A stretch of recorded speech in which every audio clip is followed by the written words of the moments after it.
Oh, did you see President Bola Tinubu of Nigeria in Anambra State? Oh, the president went to Anambra State. He saw the wonders that Governor Charles Soludo was performing, and he could not help it but to dance.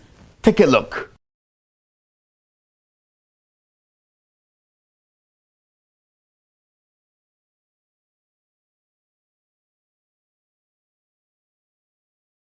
Hey! Woo! Amazing stuff. Wonderful. Now, let me translate that dance step in Igbo because it meant something. People don't understand that. This is what he's saying. You know, that it means Oge mefa fiamnanya, Oge mefa fiamnanya, Tinubu gachi kwozo, Oge mefa fiamnanya. And when he does win re-election, I'm talking about Tinubu. When he does, people will start singing. Amen. Groshi is a glory. Angori awana gibus. Oh Lord. Oh Lord, the one in man. You are to our Lord. Amen.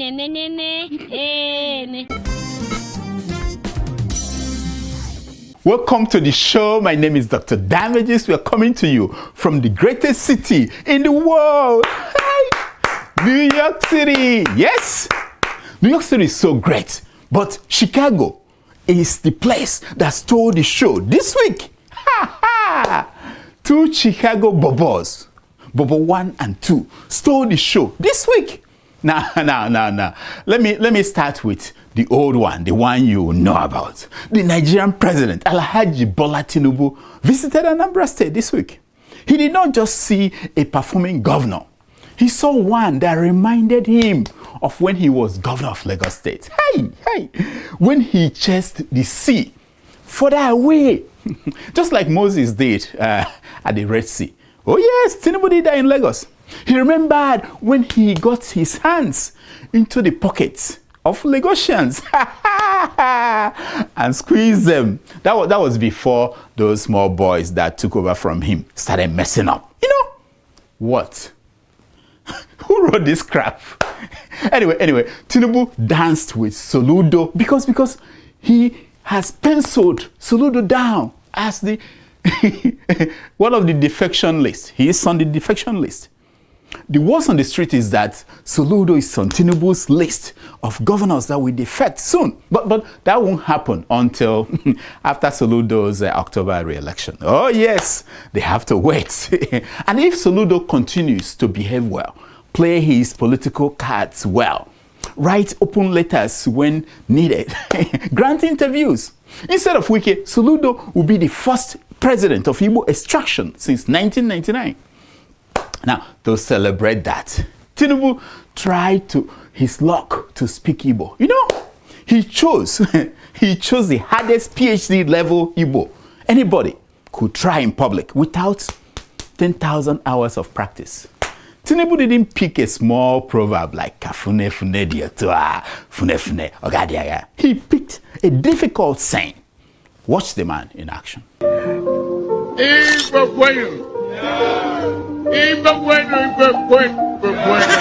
Hey! Cha cha cha cha cha cha Igbo Kwenu. Cha cha cha cha Igbo Kwenu. Now I know the president's mouth, how he moved, the way it moved the day he was defending his final year project at Chicago State University. Remember that? Yeah, now you can see this is exactly how he defended his project. What? Sasha, who wrote this crap? Eh? Bad sons. Finally, we have a pope, a new pope. Yes, 133 cardinals cast their votes, and once the dust settled, it took time, but it did settle. The chosen one was ushered into a room where he met Jesus and angel Gabriel. You didn't see this one on TV. It's not part of what you see on TV. After getting 2 thumbs up, he stepped out onto the famous balcony of St. Peter's Basilica. Hey! Watch the man. And there he is, Pope Leo the new leader of the Catholic faith. Amazing. Yes, the man who entered the conclave as Cardinal Robert Francis Prevost, 69 years old, straight out of Chicago, emerged reborn as Pope Leo XIV. Yes, my people. Hey, for the first time in history, an American has become Pope. Hey, this guy didn't just grow up eating hot dogs and pizza. Hey, no. He spent years as a missionary in Peru. So he is not just another holy father. He's a believer in social justice doctrine. He's multilingual. Hey, and he stands. These are three things that Trump doesn't have. It's not a good thing. Now, remember when I told you that Trump was on a secret mission during Pope Francis' funeral? Yes. You thought he went there to pay respects? Nah, no. He went to give the Vatican a Dominion voting machine so that nobody else could influence the election results. No Russians, nothing. No Chinese. Now, what Trump cannot do does not exist. I was on the streets of New York City when it went down. Watch. Can help unite the church. The American church also. I'm not a deep Catholic, but I came here just to, be thankful. I think that it would definitely bring some more people from the United States into the church. I know. Despite what you saw, New Yorkers, no send them. Even the Catholics amongst us have a certain way of viewing the Vatican. You know what I mean? They made peace long ago. The Pope can stay in Rome and say what he likes while we stay in Brooklyn and worship our own way. That's the agreement. What thing concern us with the Pope? We used to say that in New York, but now that the Pope is an American, it go shock you. Things don't change. I was surprised that nobody in the Vatican crowd shouted USA, USA when the new Pope appeared on the balcony. I was surprised. I wonder why. I was even more surprised that the new Pope didn't speak English. He just spoke Italian and Spanish. I'm like, what? Has he not been following the news out of America? I know he prays most of the time, but has he not been following? I can tell you this much. Trump didn't like that he spoke those ugly foreign languages. If not for the fact that the Pope already lives in the Vatican, Trump might try to deport him to Libya. That's a new place we deport people we don't know where they come from. Of course, New Yorkers will still flock to the Vatican like it is the Statue of Liberty. Take selfie with the new Pope. We will do it and post it online. And write, meet His Holiness today. Nice guy, our homeboy from Southside Chicago. We will do it. We'll still come, bring our dollars to Rome and Vatican. We'll be right back. More details of what happened. I'll tell you that.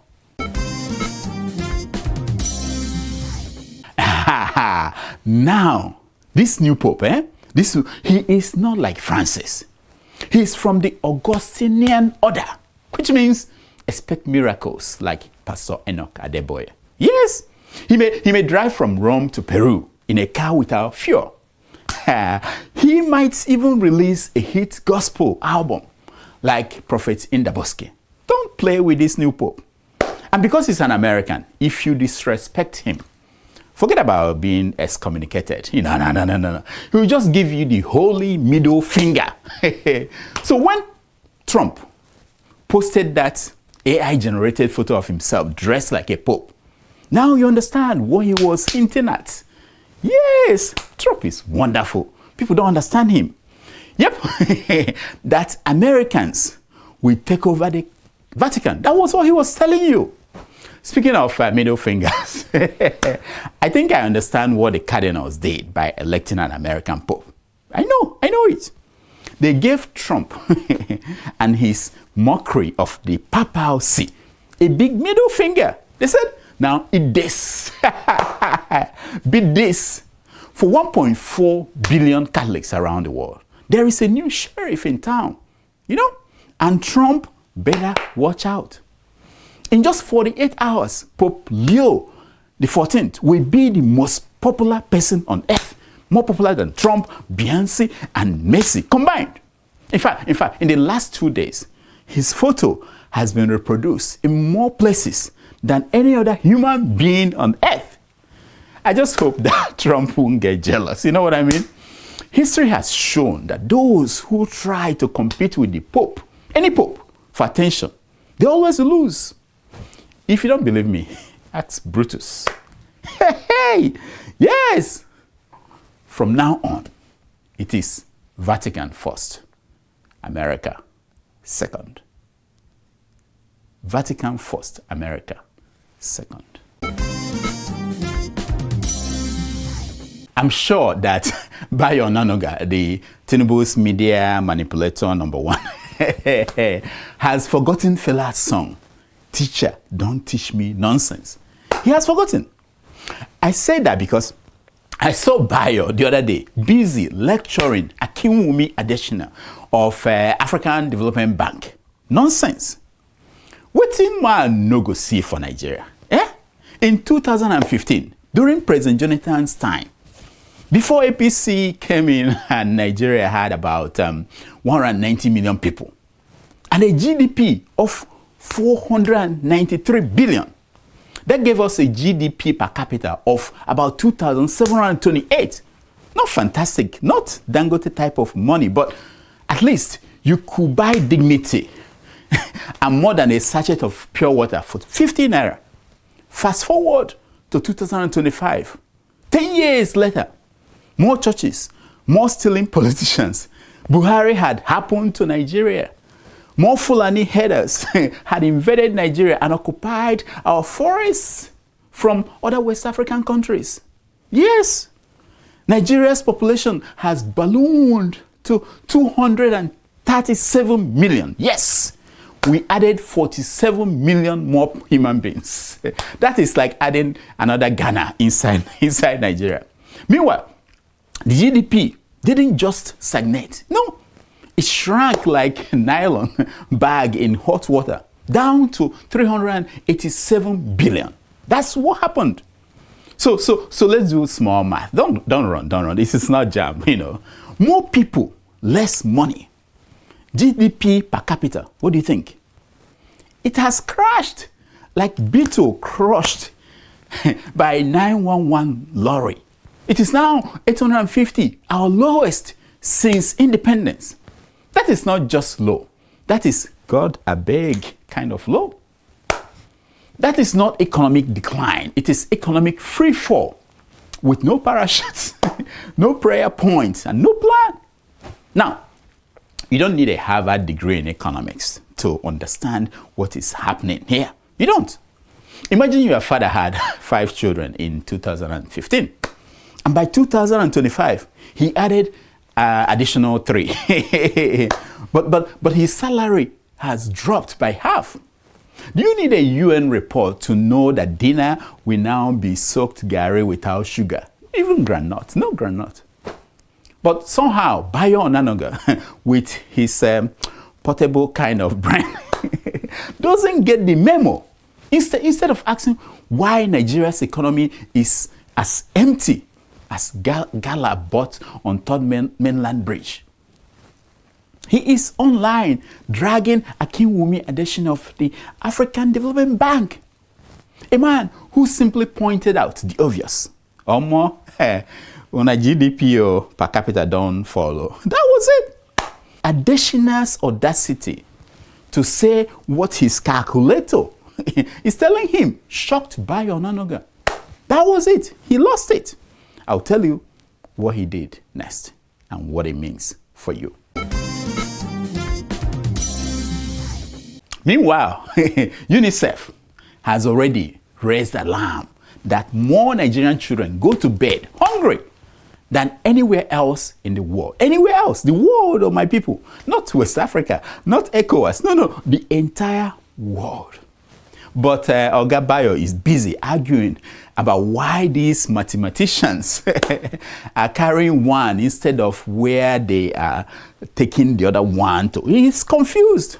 Dear Bayo, this is not the time to show that you got a 1 in math in WAEC. No.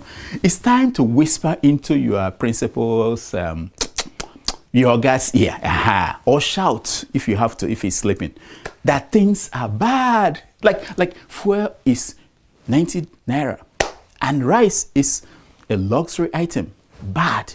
Yeah, that kind of bad. Let's stop debating with hungry worms in our stomach. When the soup is small and the mouths are many, nobody needs a spreadsheet to know that the meat has disappeared. Nigeria, it is time to stop debating whether the house is on fire and start fetching water. Yes, I say fetching water. Africa, who did this to us? Who did this to us? All right, that's all the time we have. Please follow us on Twitter at Dr. Damages and all social media platforms. Dr. Damages everywhere. Facebook, everywhere. Dr. Damages. Now, here is my concern for today. It's taken from page 419 of the book, My First Testament by Pope Leo XIV. Hey, this is a new book. I got it. And it says, we have to look together how to be a missionary church. Building bridges, dialogue, always open to receiving with open arms for everyone, like this square, open to all who need charity, our presence, dialogue, and love. Hey! New print, book that just came out, and I brought it to you. I brought it to you. Until next week, I'm Dr. Damages. I diagnose yourself. Thank you. We did it again. Hey, thank you.